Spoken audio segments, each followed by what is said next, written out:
Good afternoon. The COVID pandemic has resulted in changes in all of our lives in so many ways. One of the changes that I know that I hadn't anticipated when the pandemic started was the impact it had on childhood vaccination.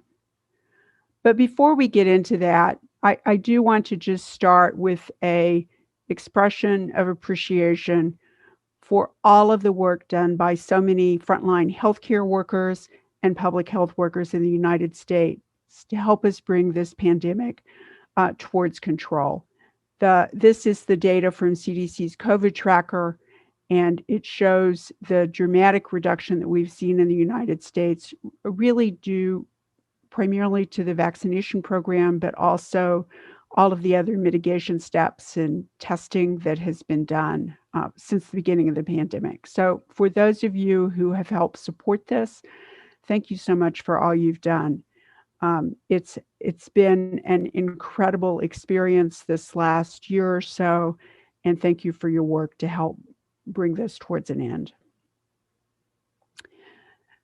Now, one of the things that happened early on was a dramatic reduction in people seeking medical care in the ambulatory setting for things other than COVID. This headline is from the New York Times back in May 2020, and the quote is from a pediatrician in Chicago who said, "Our waiting rooms are like ghost towns. There's just no one there." And because no one was coming in for ambulatory care visits, kids weren't getting vaccines. Now, the healthcare providers who take care of children are resourceful. And so they did do things like have well child visits in parking lots, do drive-through vaccination. They did all kinds of things. But the fact of the matter remained that there was a big gap in well child visits, especially early on in the pandemic, March, April, May, that had a big impact on delivery of childhood immunization services. We saw that in our national vaccine ordering data. These are data from CDC's ordering systems, which show the reduction in routine pediatric vaccine orders last year when the pandemic started with following the national emergency declaration in March. And the solid line shows the reduction in vaccine orders cumulatively for 2020 compared to a 2019 baseline. And so you can see it was pretty steady and not increasing up until mid-March, when there was this dramatic drop-off in orders, resulting in this much larger deficit in vaccines for 2020 compared to 2019. The dotted line shows the cumulative deficit for measles vaccine as a subset of the overall deficit in orders.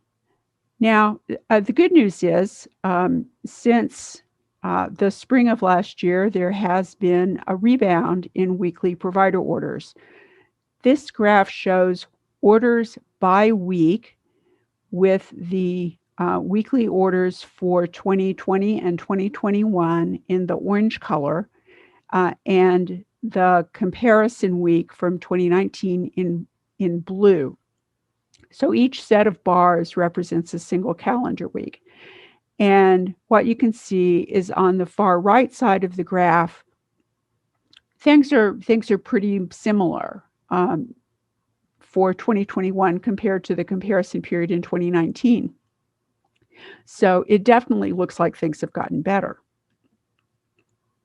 But if we return to that cumulative curve, what we can see is that we are still deeply in the hole in terms of overall doses ordered. As of May 30th, overall VFC provider orders other than influenza vaccine are down by more than 11 million doses. And of that, about 1.5 million doses are measles-containing vaccine, either measles, mumps, rubella, or measles, mumps, rubella, varicella. And this is really, really concerning. There are other data we've seen that show a slower recovery in the public sector compared with the private sector.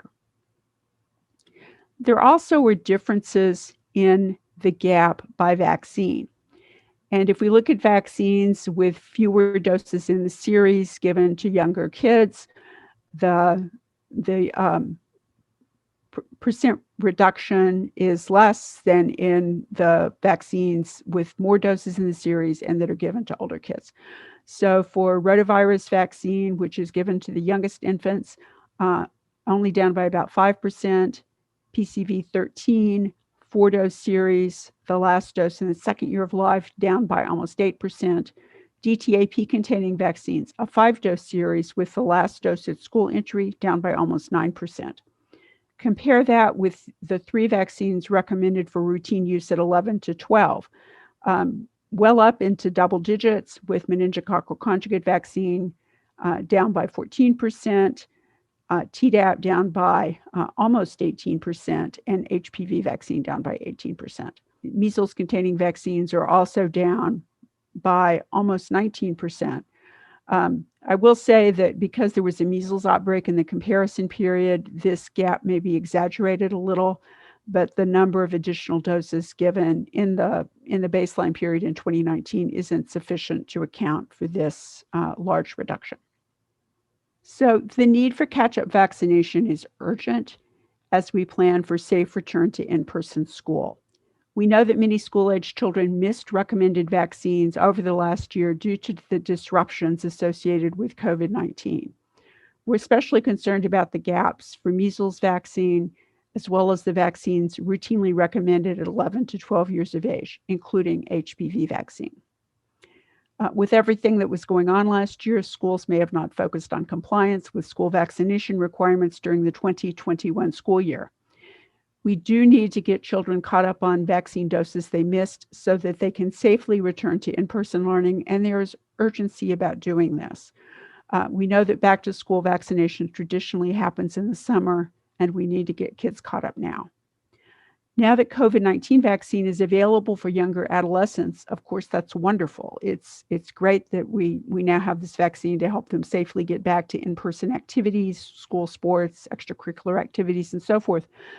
But we still need to assure that catch-up efforts continue for the routine vaccine doses that were missed. There's more good news in that we actually know what needs to be done. We just need to do it. Healthcare systems and healthcare providers can take specific actions that will help families know they missed doses and come back in and get caught up.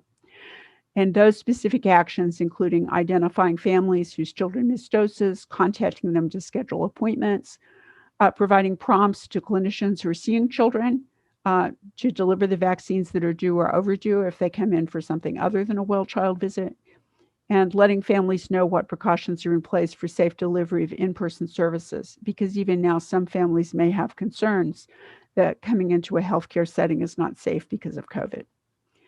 And healthcare provider organizations can encourage their members to identify and follow up with families whose children have missed doses to get appointments scheduled. Schools and state and local governments can send reminders to families about school immunization requirements. School immunization requirements are a powerful behavioral nudge for parents to do something that they probably meant to do anyway, which is make sure their children are up to date on routine vaccines. So remind them about it. Don't let them wait till the last minute. Follow up with families of children who are not in compliance with requirements to encourage compliance. It's not that we want children excluded from school. We want them to be on their way to getting caught up and then to get caught up in a timely way. Most states' immunization information systems can do reminder recall, and for states that can, that system and that process can be powerful to notify families whose children have fallen behind on vaccines. And of course, we all should communicate directly to families the importance of well-child visits and getting caught up on any recommended vaccines that were missed. We have an opportunity now, as the COVID vaccine program is rolling out for adolescents, to make sure we include routine vaccination in our communication with families and in our encouragement with the public. It's too important to make sure our kids are protected, and we need to make sure that we get routine vaccines caught up on. Thank you.